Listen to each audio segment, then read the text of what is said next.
Today we're going to be talking about inverse functions. I have two essential questions for you regarding this lesson, and we will be able to answer both of those by the end of the lesson. So question number one, how do inverse operations help in identifying inverse functions? And then number two, does every function have an inverse? So before we begin, I want to emphasize the fact that in mathematics, the concepts of opposite operations and inverse operations are very, very important. So the basic idea behind those concepts is to undo a previously performed operation. So for example, let's say that I have the function f of x, and that is equal to 2x plus 7. So x we know is going to be in the domain of this function. The domain is negative infinity to positive infinity. There are no restrictions on this domain, unless stated otherwise, but for now we can see this, and this is linear, so there are no restrictions on that domain. If I'm trying to evaluate this function, I know that whatever I put into it must be within this domain. So if I am finding the inverse of this function, the inverse of the function is denoted as f, and it looks like it's to the negative 1 power, but I want you guys to note that this does not mean the negative 1 power, or it does not mean 1 over f like we learned with our exponents. So this actually does mean that it is the inverse function of f.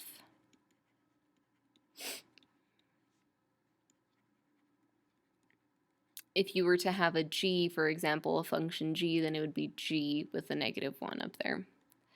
But make sure that you know the difference between these two. So this is not an exponent. This is just an inverse notation.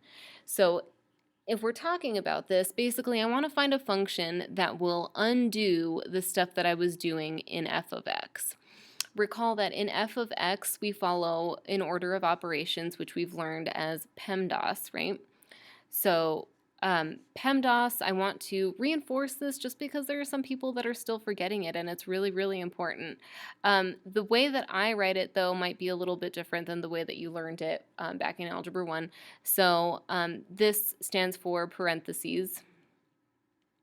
So you want to perform anything inside of parentheses or simplify those parentheses first.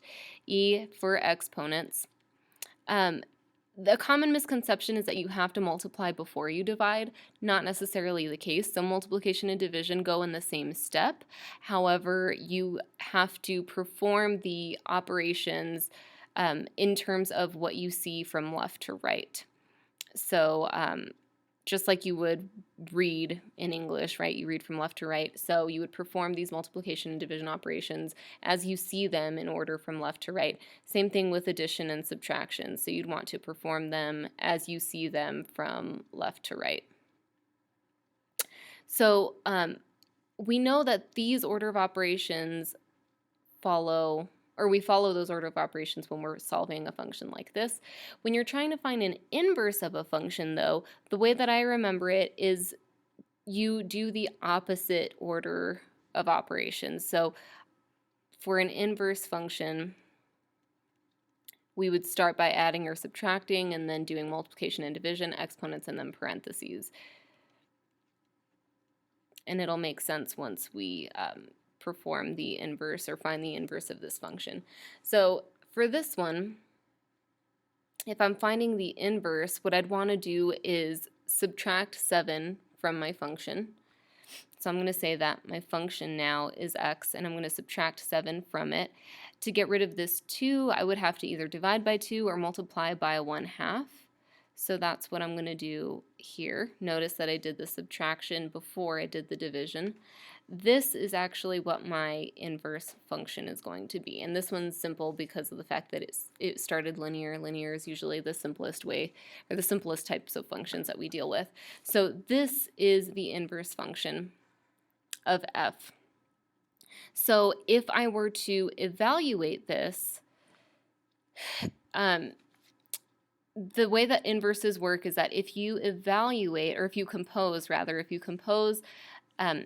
the inverse function with the original function, you should result in whatever your input was. So looking at what we've got here, if I did the composition of the inverse of f and f, this should equal x when I'm done. So let's take a look at what that composition would be. So I take the shell of the inverse, which would be 1/2, and then I have some value of x minus 7. So then if I'm going to compose it with f of x, that means that I'm taking the 2x plus 7 and putting that in here. Simplifying this would give me 1/2, and then I can combine this stuff in the parentheses, so I have 1/2 times 2x, which really just gives me x. So this is how you can confirm that something is a composition of another function, is that when you compose them of each other, you should end up with whatever your input was. I can do the same thing with the opposite composition. So in this case, if I composed f with the inverse of f, I should still result with x. And so we can see that the shell of f would be 2 times something plus 7, and then that something ends up being now my inverse function. I could distribute the stuff inside of the parentheses first, so I would have x over 2 minus 7 over 2 plus 7. Distributing now this 2 to both terms, I would have x minus 7 plus 7. We know negative 7 plus 7 cancels itself out. So you'll notice that this composition also results in x. So this is how you can confirm that something is a composition of something else, something is an inverse of something else, and that's by composing it and ending up with whatever your original input was. So again, big thing to note on this slide is the fact that this does not mean 1 over f, it means an inverse function of f. And then to find the inverse, we're basically still doing these order of operations just the other way around or opposite. Going on to example number 1, we can see that we have to show that the function f and g are defined here, and we want to show that they're inverses of each other. So we can do same process, make sure that when they're composed with each other that they end up equaling whatever this input is, or x. So if I have the composition of f and g, it should give me x. So I'm going to take the shell of f and then plug g into it. I know that 5 times this fraction will eliminate that fraction, so I have x minus 4 plus 4, which ends up giving me just x. So this is, in fact, an inverse. And this, notice, only determines that g is the inverse of f. If I were to check the other way around, so say that I've got the composition of g composed of f. Now I'm taking the shell of g, which is something minus 4 over 5. And that something ends up being the 5x plus 4. So plus 4 minus 4, those cancel each other out. So now I have 5x divided by 5, which results in just an x. So notice both ways these are compositions of each other. Don't assume that just because one way gives you gives you x, that the other way will also give you x. So I would advise checking both of those to make sure that they are inverses of each other. It has to work both ways for these two functions to be inverses of each other. So in this case, I can conclude that f and g are inverse functions.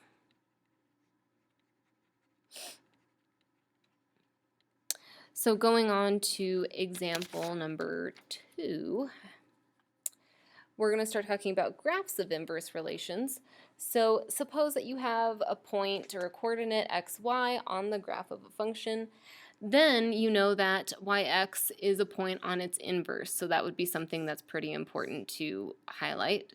So x is a point on the graph of a function, and then yx is on the inverse function or relation. Note that it could be a function or a relation.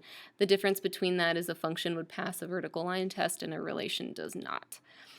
So if we're looking at the graph below, it says the graph of a function f is shown.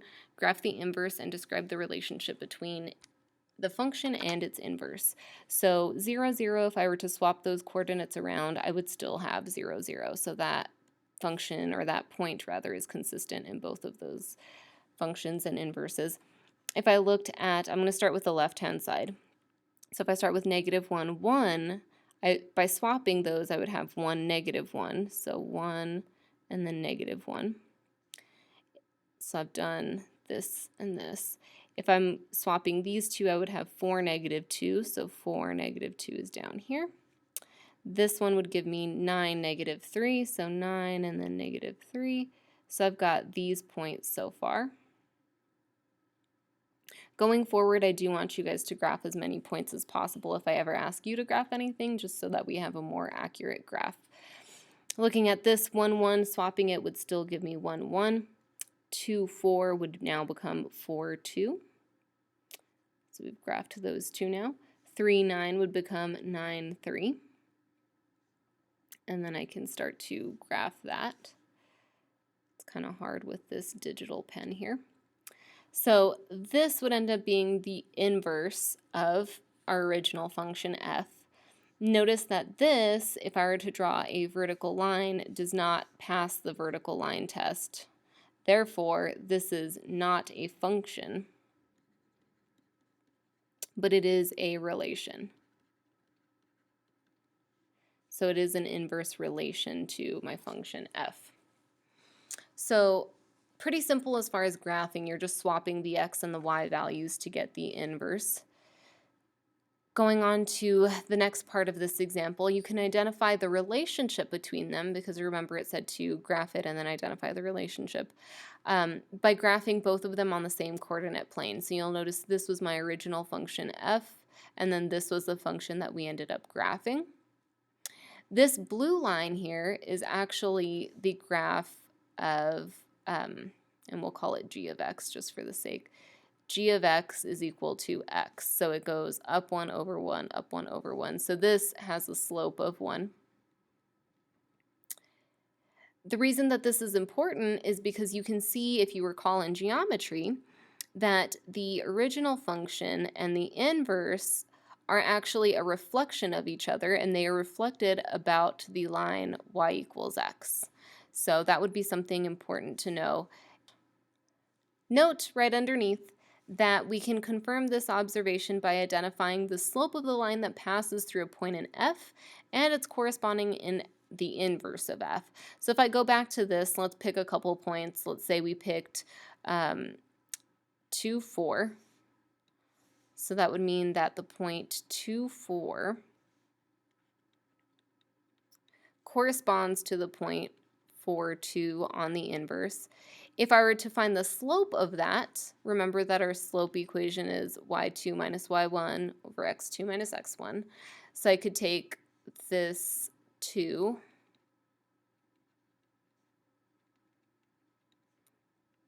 minus 4, and then this 4 minus 2. That would give me a negative 2 over 2, which is negative 1. So the slope of the line that passes through both of these points is negative 1. Notice that the slope that was passing through this line is 1, and so if we have a reflection across a line, then the line that passes through 2 points on the two functions should be perpendicular to the line of reflection. So we can recall this from geometry. Here we're going to find the inverse using function notation.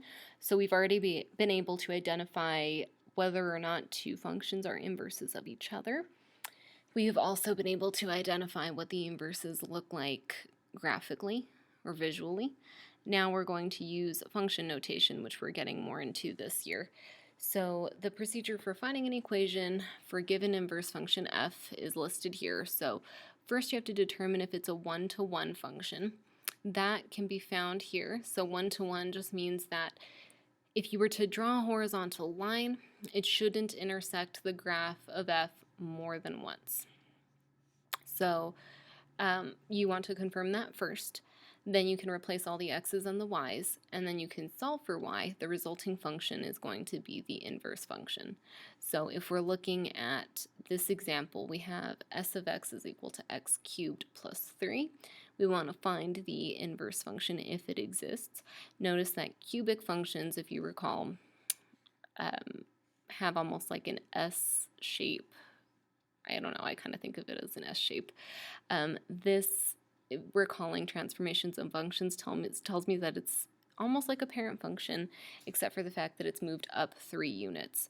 So it would be moved up here, and then now it would look something like this. Notice that if I were to draw any vertical line through this, it'll only intersect this function one time.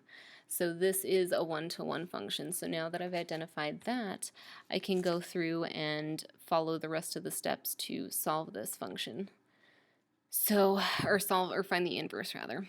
So looking at this, the first step I would say would be to write this in terms of x and y. So instead of s of x, I'm going to interchange those. So we'll say step 1, replace function notation with y. So after doing that, step number 2 is going to be to interchange the x and the y values. And then by interchange, I mean just swap those. So we would have the function x is equal to y, and I wrote squared, I meant cubed, sorry. Cubed plus 3. So then step number 3 is going to be to solve for y. So again, it's basically like I'm following PEMDAS backwards. So instead of doing exponents or parentheses first, I'm doing the adding and subtracting first. So subtract 3 on both sides. That would give me x minus 3. And then to get rid of this cube, I'm going to take the cubed root of both sides. So I would be doing this.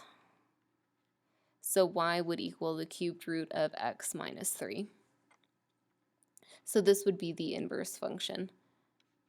I know that this is a function because of the fact that my original one was a one-to-one function. So actually we can write this in function notation. X minus 3 to the 1/3 power is equal to the inverse function. So this would be my answer for something like this. Going on to a different example where we have this original function, it says find the inverse function if it exists. So again, looking at this, I know that this is quadratic. I know that quadratic functions, the graphs are parabolic. So if I have a parabola, it does not pass that horizontal line test that we had mentioned. So although this is a function, the inverse is not going to be a function, and it's important that we're able to recognize that. So again, I'm going to follow the same steps that I did before. So I'm going to rewrite this function in terms of x's and y's instead. So I've got y is equal to x squared plus 4x. My next step is to interchange these. So I've got x is equal to y squared plus 4y. And again, make notes on the side if you think that you're going to forget these processes. So first, write it in terms of x and y. Second, interchange those x's and y's. The next thing I want to do is solve for y and write the relation as a quadratic equation in y. So I'm going to subtract x from both sides. Remember that when we're solving quadratics, we set everything equal to 0. So this is the quadratic function I end up with. Notice that in this function, if I'm plugging into the quadratic formula, a is equal to 1, b is equal to 4, and then c is equal to negative x. This is another number in our case. So using quadratic formula, instead of x being equal to negative b plus or minus square root, all of that stuff, we have a y now because we're talking about in terms of y. So I've got y is equal to negative b, which is 4, plus or minus the square root of b squared minus 4ac all over 2a. Simplifying this a little bit more, I've got negative 4 plus or minus the square root of 16 plus 4x all divided by 2.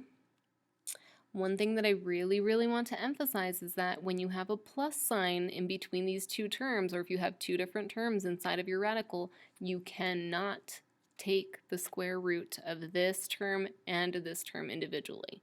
Radicals do not work that way. So anytime you do that, you will be getting a question wrong. Do not do that. So this, since I can't take the square root of each of these terms individually though, I can factor something out of them. So looking at that, I can factor out a 4 from each of those terms. So factoring a 4 out of the 16 would leave me with a 4. Factoring 4 out of this leaves me with x. This is still being divided by 2. So I've really got -4 plus or minus, the square root of 4 is 2. I can take a square root of this and the parentheses separately if I wanted to, and that's because these are being multiplied now. They're not being added or subtracted to each other. So if I can take the square root of the 4, that gives me a 2. And then I can't take a square root of this stuff individually because now those two terms are being separated by a plus sign. So I'm left with 4 plus x in my radical, all still divided by 2. So finally, since both of these terms have a number that is divisible by 2, I can simplify it just one last bit. So this becomes -4 plus or minus the square root of 4 plus x. So notice this, remember we had discussed last week that a radical function, when it's graphed, looks something like this, right? Depending on where that x and y intercept are. Since this is a plus or a minus radical, that would mean that this function is going to look something like this. Note that this is not a function because it does not pass the vertical line test. So in a case like this, although this is the inverse of my starting function, this is not a function, so I cannot write it in function notation. So you can say something along the lines of the inverse relation, but this is not an inverse function. There is a way to find an inverse function for something like this by restricting the domain, and that's what we're going to talk about in our next example. So restricting the domain, we can find an interval on which this original function is 1-to-1, and then we can find the inverse on that interval. So you can find an inverse within a certain interval of a function that's not 1-to-1. Otherwise, you're just finding the inverse relation. So looking at this, if you again recall the transformations of functions, looking at this function, I can tell a couple things. Or a few things rather. I can tell that the function itself compared to the parent function of a squared or a quadratic, this is moved to the left 5 units, and that's from the origin, and that is because of this +5. This +2 tells me that it's moving up 2 units. And then this 3 tells me that it's doing a vertical stretch. What is important about this is we know that this parabola, if it's moved up 2 units, left 5, it looks something like this, let's say. It's not very accurate, but we get an idea. So and actually since it's stretched, it's a little skinnier, so it'll look something like this. So if I have a parabola that looks like this, notice that the only reason it wouldn't pass that horizontal line test would be because it has 2 different points here. So to avoid that, I can restrict the domain along this axis of symmetry. So if I split up this domain, this is from -infinity to wherever this vertex is. Remember that this is already in vertex notation or vertex form. So looking at this, I can tell that my vertex is going to be to the left 5 units and up 2 units. So let's take that into consideration. Considering that this axis of symmetry based on this vertex being at -5, 2, I know that my axis of symmetry is at x equals -5. So that means that this domain, I can restrict it two different ways. I can restrict it from -infinity to -5, and then nothing on the left of this dotted line is going to repeat. So in that case, it will pass that horizontal line test that we're looking for. Or I can restrict the domain from -5 to infinity. And actually, I can include those -5s, so I'm going to change this parenthesis to a bracket because those will be or can be included. So these would be my two domains. So looking at a restriction like this, if I were to consider, let's say, the one on the right-hand side, I have g of x, which is going to be my inverse relation.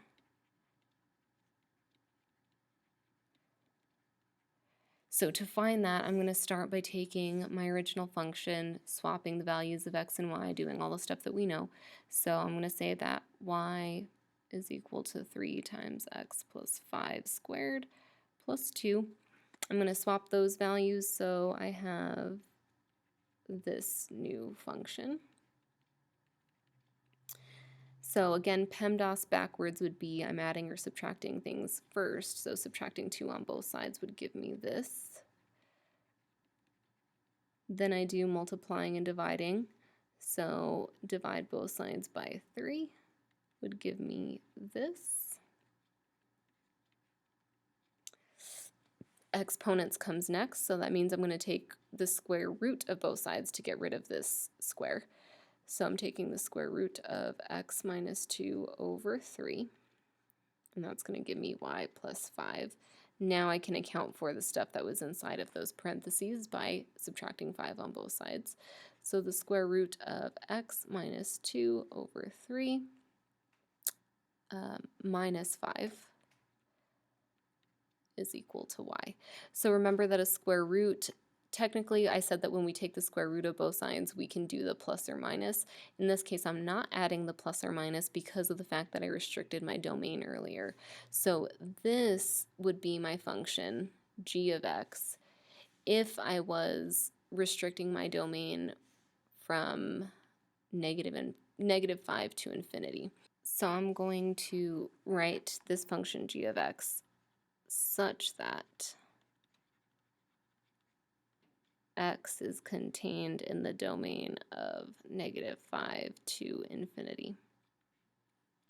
If I wanted to consider the other domain, so from -infinity to -5, it would be the same function except for the fact that instead of adding that radical, I'd be subtracting it. So we could say that g of x is equal to -5 minus the square root of x minus 2 over 3. And this one would say such that x belongs to -infinity to -5. So again, restricting the domain is important. An example that I would give you as a question would be something exactly like this. So find an interval on which this function is one-to-one and find the inverse. Again, you could have two different answers just like we did here. So depending on how you want to look at it, you'll have two separate outputs. There's two separate answers. But that should be it for this set of notes. So on Monday, we will continue to work on the composition and operations of functions worksheets. If you have any questions, be sure to ask me on Monday. And then we'll pick up with this set of notes first thing on Tuesday. So I'll see you guys. Enjoy the Super Bowl if you decide to watch that. And I'll see you guys on Monday. Bye.